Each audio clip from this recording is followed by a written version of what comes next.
ક્રિયા કરવાની। પ્રાણાયામ આપણા શરીર માટે જરૂરી છે। રોજ પ્રાણાયામ કરવાથી આપણું શરીર નિરોગી બને। તો સવારે ઉઠીને 5 પ્રાણાયામ કરવાના। શ્વાસ લેવાનો, રોકવાનો અને ધીરે ધીરે બહાર કાઢવાનો। ઓમ ભુવઃ ઓમ ભુવઃ ઓમ સ્વાહા ઓમ મહ ઓમ જનઃ ઓમ તપઃ ઓમ સત્યમ ઓમ તત્સવિતુર્વરેણ્યં ભર્ગો દેવસ્ય ધીમહિ ધિયો યો ન પ્રચોદયાત। ઓમ આપોર્જ્યોતિરસોऽયમૃतं બ્રહ્મ ભૂર્ભુવઃ સ્વાહા।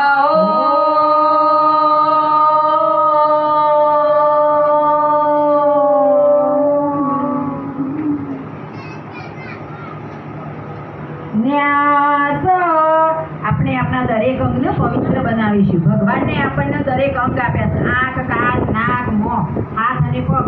તો એનો આપણે જીવનમાં સદુપયોગ કરીશું। આંખ આપી છે સારું જોવા માટે, મુખ આપી છે સારું ભોજન કે સારી વાણી બોલવા માટે આપણને મુખ આપી છે।